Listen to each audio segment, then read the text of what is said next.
Обычно про наших союзников говорят, что они какие-то тюхи-матюхи, что ли. Ну, то есть, никуда не годятся. И вот если бы не Советский Союз, они бы вообще совсем точно ничего не смогли. Мы ни в коем случае даже не пытаемся уменьшить подвиг наших дедов и прадедов. И вклад Советского Союза в целом. Однако, наши союзники, уж кем-кем, а тюхами и матюхами не были. Об этом говорят буквально все или многие действия, предпринятые вот тогда, во время отступления из Норвегии. О некоторых из них мы поговорим сегодня.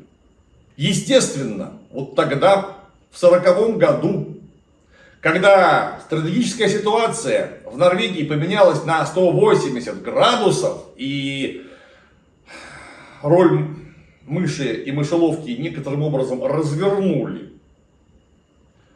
немецкие Кригсмарины должны были уже не деблокировать, ну или по крайней мере как-то помогать норвегской группировке, а перехватывать конвои с войсками, которые уходили в Британию. Для чего в море были посланы те самые корабли, быстроходные, бронированные и чрезвычайно мощно вооруженные, а именно Гнейзенау и Шарнхорст, в компании с несколькими эсминцами и тяжелым крейсером адмирал Хиппер. Удалось потопить несколько британских транспортов, захватить госпитальное судно «Атлантис», которое, правда, в соответствии с военно-морским правом отпустили.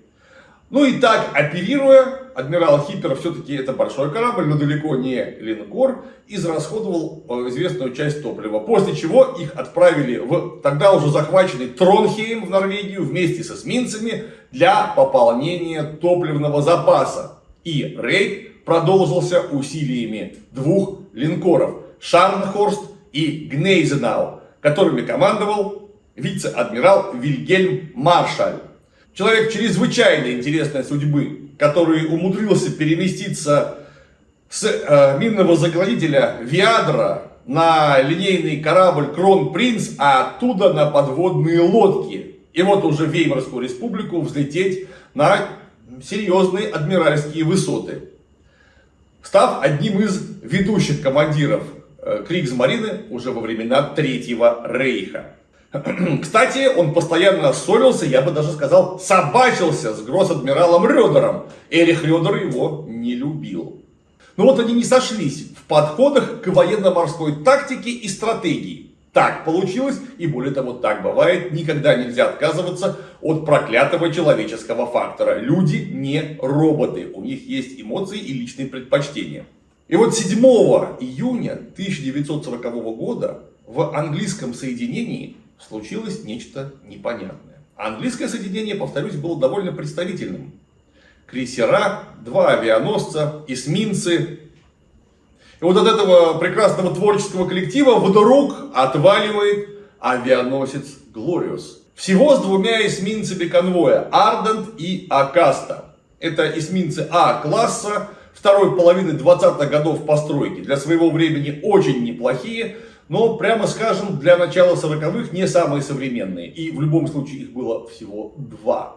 Почему так получилось? Официальная версия говорит о том, что Глориус израсходовал слишком много топлива во время операции Алфавит. И ему нужно было быстро возвращаться в Скапа-Флоу, в главную базу флота Британии, для пополнения топлива. Однако есть и другая версия, которая представляется, если не 100% убедительной, то довольно интересной. Собственно, почему почти однотипный Фьюриус, который действовал не менее активно, чем Глориус, не израсходовал такого количества топлива, а Глориус израсходовал. И вот вторая эта версия дает некое объяснение. Потому что якобы на борту Глориуса состоялся конфликт между 2 ключевыми фигурами на авианосце. Адмирал Гай де Ойли Хьюз поссорился, не сойдясь в одном месте насчет Августина Блаженного, с руководителем авиагруппы. Дело в том, что адмирал Гай де Ойли Хьюз тоже был человек невероятно интересный. Он тоже когда-то был подводником. Более того, подводником он был необычным. Это был настоящий дайхард, потому что во время участия в Дарданельской операции Первой мировой войны он умудрился выбраться с взрывчаткой с борта собственного подводного корабля и рвануть собственноручно целый участок железной дороги Багдад-Константинополь, за что и получил заслуженную награду. Человек был, прямо скажем, очень крутой. И вот этот очень крутой человек, понимая, что его переводят на почетную службу командиром цельного авианосца, принялся учиться летать на самолетах сам и, судя по всему, достиг серьезных успехов в этом непростом деле. Но это все-таки не был профессиональный пилот, хотя я разбирался. Но имел мнение, каковое мнение не стеснялся высказывать и руководителю авиагруппы, и его подчиненным, из-за чего между ними, судя по всему, реально мог произойти конфликт, который требовал немедленного вмешательства суда военного трибунала, который бы разрешил, кто там в конце, черт возьми, прав. Капитан корабля или начальник авиагруппы. Потому что это же главное оружие корабля, авиагруппа. Но с другой стороны, капитан-то первый после Бога. И вот черт его разберет, кто прав, кто виноват. Мне лично такой вариант не кажется невозможным. Как бы то ни было, Глориус вместе с двумя эсминцами пошел к Скапа Флоу, почти самостоятельно. И это не казалось какой-то проблемой. А почему? Да ровно потому, что этот участок моря считался 100% контролируемым британским флотом. Каковой британский флот, легко убедиться, был на голову сильнее всего Кригсмарине. Если совсем недавно в Ютландском сражении куда более представительный и мощный Кайзерлих Марины чудом ушел из-под молотков, нанеся, ко всему прочему, серьезнейшие потери британцам, то вот теперь-то Третий Рейх просто не имел физической возможности нарастить флот до прежних значений. А англичане известную часть флота сохранили. И более того, прямо сейчас по морю ходили герои Ютланда, типа Queen Elizabeth, Warspite, Valiant и многие другие прекрасные корабли. Да, немного устаревшие, но по-прежнему могуче бронированные и по-настоящему могуче вооруженные.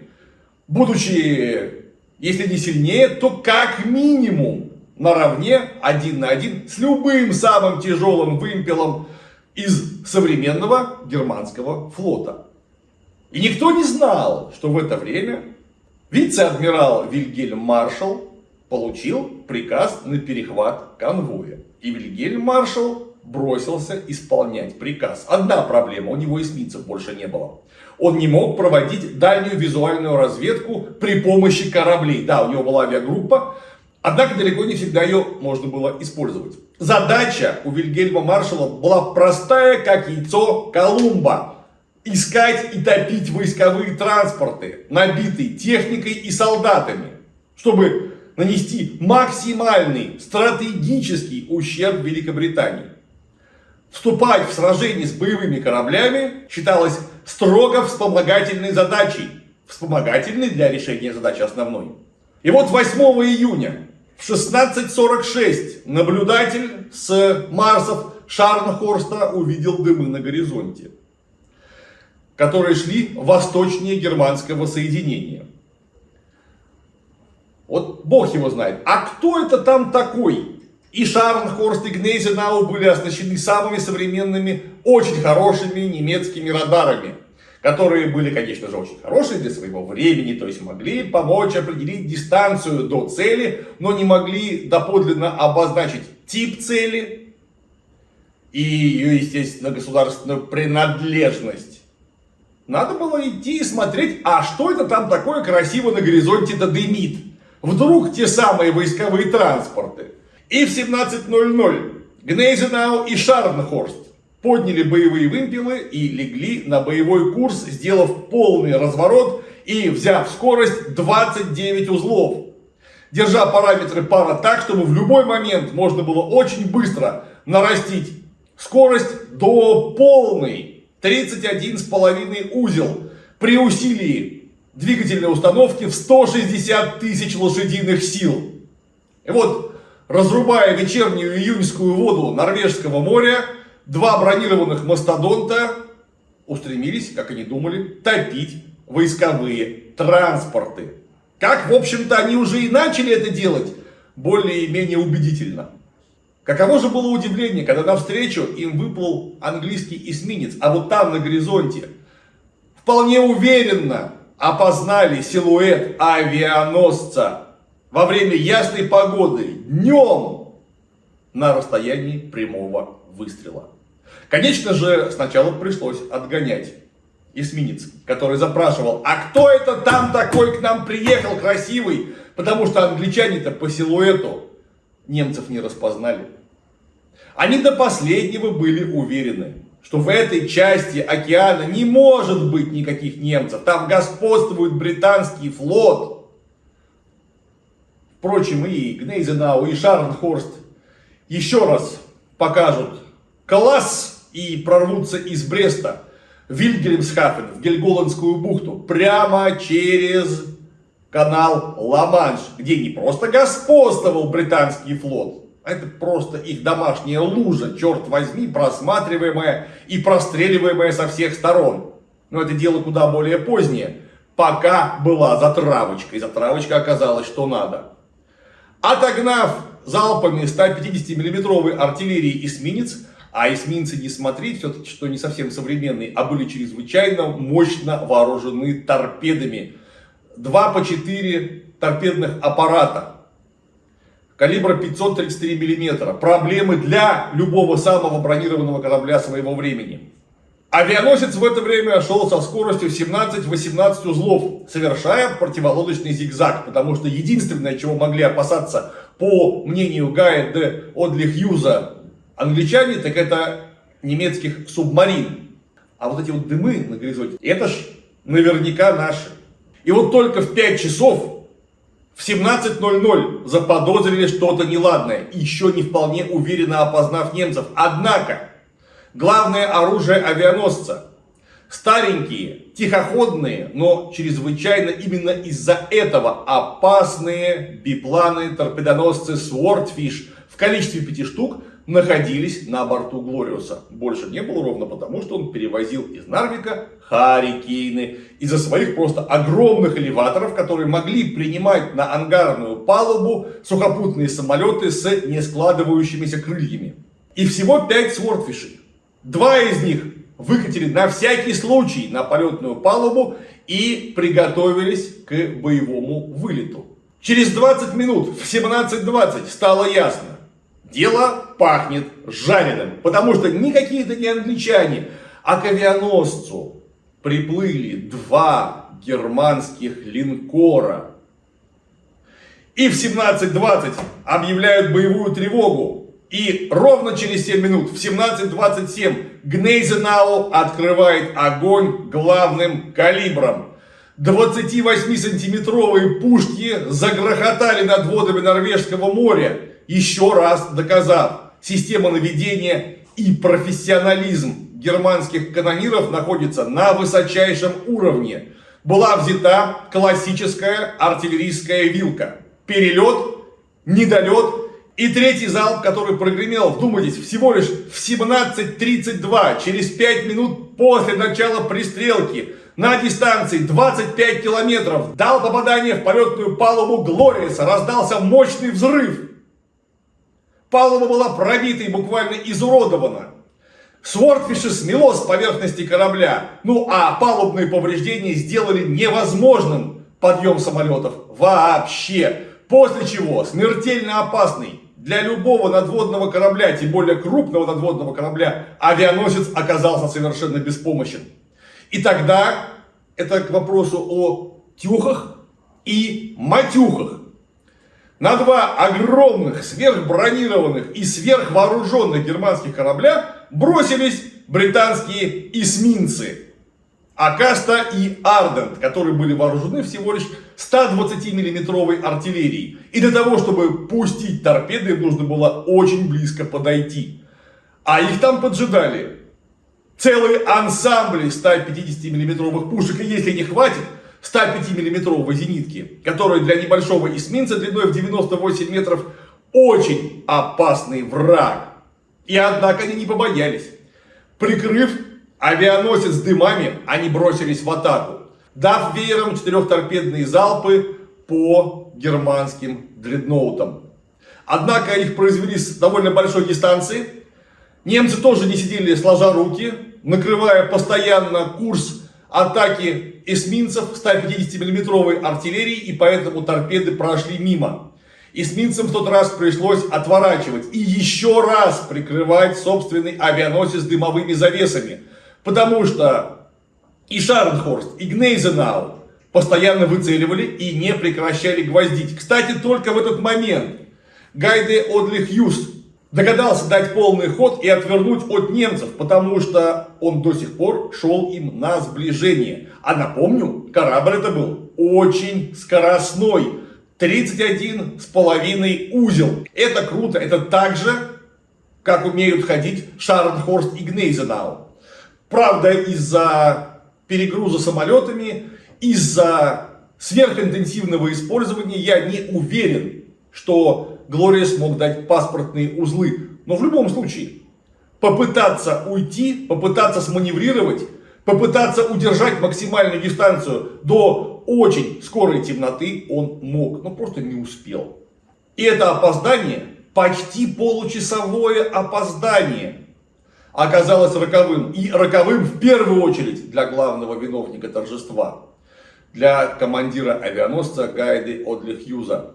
Потому что в 17:56 тяжелый 280-миллиметровый снаряд угодил в островную надстройку и убил всех старших офицеров авианосца, включая капитана корабля. Командование принял офицер Лоуэлл, который отныне и вел авианосец в бою. Ровно через несколько минут эсминцы снова прикрыли авианосец дымовыми завесами. И тогда эсминец Ардент покинул дымы и пошел на сближение с немцами. Но его очень удачно накрыли средним калибром, и в 18:22 героический эсминец пошел на дно. Но одинокая Акаста уже не могла настолько эффективно прикрывать Глориас дымами. И тогда немцы, увидев силуэт корабля в дымовом разрыве, дали еще один залп, который оказался фатальным, потому что 28-сантиметровый снаряд пробил борт и взорвался в машинном отделении, выведя из строя часть двигательной установки и заклинив рули, после чего Глориас оказался уткой, привязанной к колышку. То есть он встал на замкнутую циркуляцию, не имея возможности ни дать полного хода, ни даже сманеврировать. После чего германские дредноуты принялись расстреливать его, как в тире. Авианосец был решительно обречен. И видя это, командир Гласфорд, командир Акасты, пошел в последнюю атаку. Куря папиросы, он сообщил своим подчиненным что-то вроде «был горд служить с вами». И это не была пустая рисовка. Потому что в 18:39 Акаста с очень небольшой дистанции, уворачиваясь от накрытий, содрогаясь от попаданий, потому что по ней работали уже даже зенитные 100-миллиметровки, дала 4-торпедный залп, от которых германские дредноуты, словно танцуя, вроде бы увернулись, но последняя торпеда ударила под корму Шарнхорста, проделав 14-метровую пробоину, выведя из строя одну турбину, одну башню вспомогательного калибра и одну башню главного калибра. Линкор быстро дал крен на корму аж в 3 метра, потерял часть хода, и вот только тогда везение Акасты кончилось. В нее попали сразу несколько 15-сантиметровых снарядов, лишив большей части хода, а потом и вовсе застопорив машины. При этом Акаста продолжала отстреливаться, дав в Шарнхорст еще одно попадание из 120-миллиметрового орудия. И только тогда, в 19:08, буквально поглощенный разрывами, эсминец пошел на дно. Как я и говорил, капитан Гласфорд вовсе не рисовался. А ведь он имел 100% шансы уйти из боя и оказаться дома, в Скапа-Флоу. Но он прикрывал обреченный авианосец до последнего. Ну а главный калибр немцев в это время, тот самый авианосец, перерабатывал на железный фарш. Почти одновременно С гибелью Акасты на дно пошел и Глориас. Немцы даже не пытались оказывать помощь британским морякам и покинули поле боя.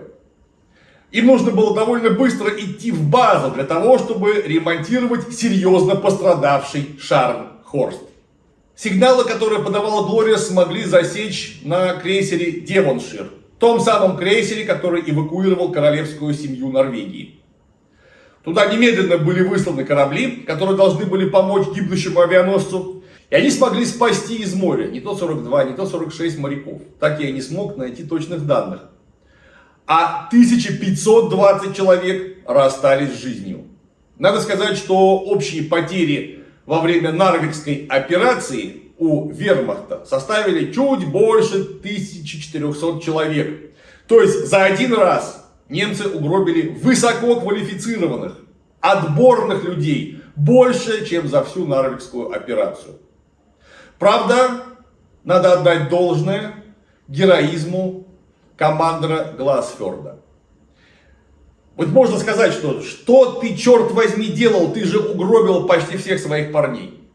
А, собственно, зачем? Авианосец-то ты все равно не спас. И, в общем-то, наверное, для профессионала было понятно.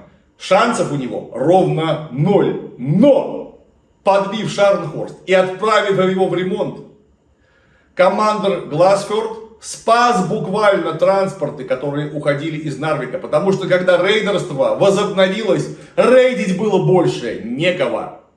Англичане в основном спаслись, отделавшись легким испугом. Почему легким испугом? Да ровно потому, что один рейдер такого калибра, как Шарнхорст или Гнейзенау, и, не дай бог, оба два сразу, могли бы разогнать любой конвой. Ну, ровно до тех пор, пока не прибудут большие парни с серьезными пушками. Однако, охотиться было не на кого. Командир Гласфьорд разменял свою жизнь не напрасно. Ну, а Глориас погиб. Таким образом, открыв счет в пользу линкорской школы, высветив на табло 1-0.